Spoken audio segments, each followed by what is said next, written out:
Greetings, my people. Welcome to another edition of the Arsenal Future podcast stream. Yours truly, Chris from Arsenal Future. Don't forget to smash a like on this video because, of course, I know you've heard it a million times over. It helps with the algorithms, helps YouTube to get push our content out to wider audiences around the world and for more people to view it and, of course, like it. Don't forget to subscribe to the channel as well. It costs nothing to subscribe and it costs nothing to like. Hit the like on the like button, and also, of course, view it as well. And of course, leave your messages down below in the comment section and share it if you can. I can't stay long tonight because I've got something to do. I've got to have a shower and I'm going to go somewhere. It's a bit late, but it's no problem. But as always, we just ask you to, of course, thank you so much for your support and for your viewers and for your likes and your subscriptions thus far. We're here to talk about Arsenal 2, Bayern Munich 2, which happened 2 nights ago, Tuesday night in the Champions League, quarter-final first leg at the Emirates Stadium. And it was a good game, but we didn't play well at all. I wasn't at the game. I saw the highlights of the match. We'll talk about some of the points of the match, like the Saka. Was it a penalty? Wasn't a penalty? We'll talk about it in a few minutes. But first of all, I'm going to give you the scores. And first, we took the lead. Arsenal took the lead with, of course, Bukayo Saka scoring. And then that was on about 12 minutes, I think it was. And then in 5 minutes, our old boy, Serge Gnabry, equalised a ball through the middle. And he caught out the fence napping and he slid in ahead of Rea to make it 1-1. And then a mazy run on the, I believe on the right hand side by Leroy Sané, raved in, very good run. The fence couldn't stop him. Then he won a penalty, clumsy lunge, and he got up. Harry Kane got up and slid the penalty past David Rea. He sat him down really, and he slid it in. And our defence for me wasn't as assured as it usually is. Certainly this season, Saliba and Gabriel, the little bits I heard, the little bits I saw, weren't at the races as much. I think our best player was probably our captain, Martin Odegaard, who was really rallying the troops and driving the team on. And he wasn't his best game, but he played quite well, considering that the rest of our players were a bit below standard. And of course, we equalised through, of course, some call him Bossard, Trossardinho, some people call him, but of course Leandro Trossard, the Belgium maestro, scoring and equalising for us I think with about a few minutes to go. I think within the last 10 minutes he equalised and made it 2-2. Brings alive the tie. A lot of people were going on beforehand that we were going to win the tie, also going to win the tie by a couple of goals, and that we needed a couple of goals to take with us to Munich to have any chance of progressing to the semi-finals. But sadly, that wasn't the case. We drew 2-1 down within the space of little time. Before half-time, it was 2-1 to Bayern Munich after scoring that penalty. And we came out second half. I thought we were going to come out fired up, but that wasn't quite the case. But we equalised, and then that gives us a bit of hope, the equaliser, 2-2. We have to go to the Allianz Arena in Munich and hope that we can get a win. I personally think we can go there and get a win, but whether we do it or not is another problem, is another matter all entirely. Whether we go to Munich and win is another matter all entirely.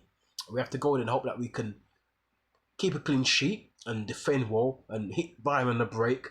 And if we get 1 or 2 chances, which we might do, it's not the Bayern of a few years ago, we might get a couple of good chances in that game, and hopefully we can take one or both, and then hopefully that will send us through. I personally think we could do it, but whether we do it is another, as I said a few minutes ago, is another matter all entirely. There was an incident towards the end of the game, more or less the last kick of the game, when Bukayo Saka was going in on goal, and it appeared that he got fouled by Manuel Neuer, the Bayern Munich keeper. I've seen that, I've watched that incident time and time again, and I do not know if he got touched or not. I've looked at it from about 3 or 4 angles. It looks as though he dived. I don't think there was contact made by Neuer. I think Saka tried to win the penalty, but he didn't go about it in an intelligent way. I think if that was Harry Kane or someone like that for Bayern Munich, or Serge Gnabry or Leroy Sané, he won the penalty for their second goal. I think that could have been given, but because Saka he didn't quite know what to do because he's got. Some said he should have just got the ball and gone around Neuer and sitting into an empty net. But I think he was looking for the penalty, and he never got it. And I think, from what I've seen and from what I've heard, even Wright was saying that it was not a penalty, and so many of our other legends, Thierry Henry, said it wasn't a penalty. I don't think it was a penalty, but he could have won it if he was more intelligent in winning that. He should have maybe stuck his leg out a bit to touch Neuer to make it look as though Neuer touched him, if you see what I mean. But he didn't do none of that. And so I think, from what I've seen, I can't definitely say it wasn't a penalty, and I can't definitely say it wasn't a penalty. It was a penalty. But what I can say is it looked as though Saka was playing for that, and maybe a dive. And I think when I weigh those points up, I think personally the referee done the right thing and not to give a penalty. We have all to do. We have to go to Munich. We have to try and beat them out there.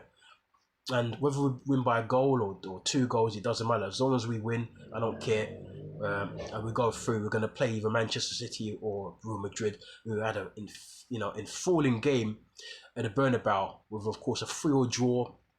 It was a seesaw game because, of course, the first goal was scored by, of course, Manchester City. They scored first. Who scored the third? They scored first, and then, of course, Madrid equalised, and then they went 2-1 up, and then it went 2-2, and then 3-2 to Man City. Then, of course, Real Madrid equalised. So it was a very up and down game. It was a seesaw game, and that tie is also still open. I personally think Madrid are going to go through. I said from before the start of the tie that I could see Madrid beating Manchester City this year, because last season, it's funny, they played the last 3 years. Or the last 3 years? Or 3 out of the last 4 years, because I remember the year that they went to the final. No, I think it's the last 3 years in a row. Because the year that Madrid won it, the last time they won it, 2022, when they beat Liverpool in the final, the semi-final was against Pep's Manchester City. And Pep, they were very close to going through that year, Pep's Man City. But Madrid won it in the last few seconds at the Bernabeu, and not Manchester City out in the semi-final. And then last year, Man City got their revenge and absolutely alienated, murdered Real Madrid. And they got to the final where they beat Inter in the final and won the Champions League for the first time. And this year now, it's evenly poised. Man City are the favourites because they've got the other advantage. But don't forget, Real Madrid have won this competition the most times. And I can easily see Madrid going to the Etihad and getting a win. Even if they don't keep a clean sheet, Madrid are capable, more than capable, of hitting City on the break and scoring a couple of goals on the break. So we're going to see what happens. I think they both ties played next week. And the other game was another good game last night between PSG and Barcelona. It's 3-2 to Barcelona as well. I personally thought PSG would beat Barca, but it hasn't happened. And also the other game, Atletico against Dortmund, was 2-1 to Atletico Madrid. And I personally think Dortmund could have got, they've got a chance. But the only thing is that Atletico put 10 men behind the ball and they'll sit back and they defend really well. Some people call it Diego Simeone anti-football, where they'll partner Barca and just defend as if their lives depend on it. So there's that. But I think Dortmund have got some very capable players. Jadon Sancho. I think Marco Reus is still a very good player, even though he's 35 this year. And they've got some decent players as well. So it'd be very interesting to see. I think that tie is probably the most evenly matched one out of all the ties, along with maybe the Arsenal Bayern Munich one.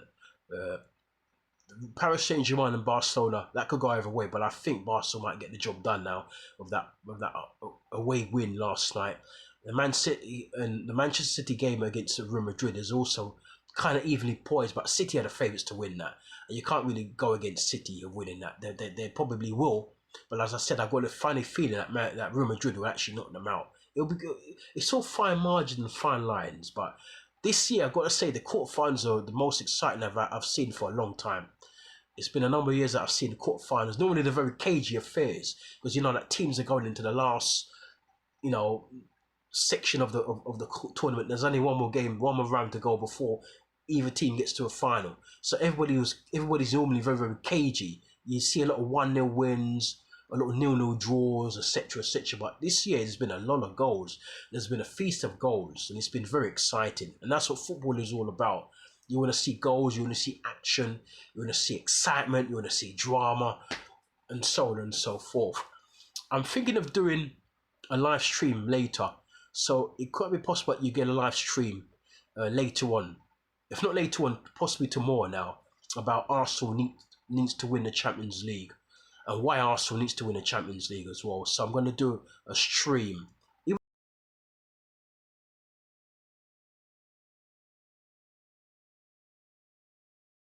I'm going to think of a title when it comes to me, a solid, clear-cut title. Then I'll come up there and we'll do a live stream within the next few hours. Yeah, within the next 12 hours or 13, 14 hours. You know, and then we're going to do, next week, we're looking to do the FA Cup game between Manchester City and Chelsea. I think it's at Wembley. Yeah, the semi-finals are normally at Wembley. Yeah, I think it's at Wembley. So we're looking to do a live stream for that game next week. I think it's next week Saturday. We're looking to do a live stream for that, and so look out for that. That'll be our first live stream for this channel. Unfortunately, it's not going to be an Arsenal game, but hey, I did say in the description that, and in the channel biography, that we're looking to, of course, it's Arsenal predominantly. This channel is centers around Arsenal predominantly, but we're looking to sometimes speak about other teams when it's significant, and we're looking to do live streams, predominantly Arsenal live streams. But if there's a big match and it's now coming towards the end of the FA Cup, one more game before the finals, semi-finals, and it's against two big clubs in Manchester City and Chelsea, then we're going to do a live stream for that one. And we can still talk about Arsenal in the live stream. We can still do that, not a problem at all. But we're going to get this channel moving. We're going to get it growing. I think one of the main ways to do that is to do some live streams. And hopefully you guys can come on board. It's a semi-final. They're two big clubs, two successful clubs most recently. And hopefully this will draw you guys in to watch our content and to see me more up close and personal, because you don't really know me that well. You only see me here doing some videos and so on, but you never see me live in a moment in terms of throwing questions at me, interacting with me. And I want that for you to know exactly who I am and what this channel is about. You can throw your questions and leave your comments in the live chat.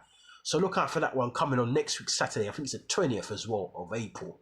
Next week, is it Saturday the 20th of April? Yeah, because tomorrow's the 12th. Tomorrow's the 12th. Yeah, and then Saturday's the 5th. So it's next week Saturday. Yeah. So look out for that one. I'll be putting it up on the the channel for you to know the notifications. Keep the notification bells on so you can see that when we're going live for the semi-final of the FA Cup between Manchester City and Chelsea at Wembley on the 20th of April. Thank you so much out there.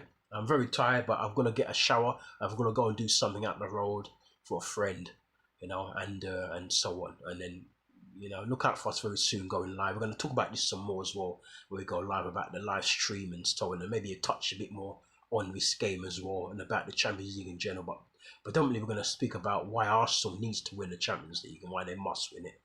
Take care. Again, subscribe if you haven't done so already. Hit the like buttons. Share our videos, leave your comments. Take care of yourselves. Adios.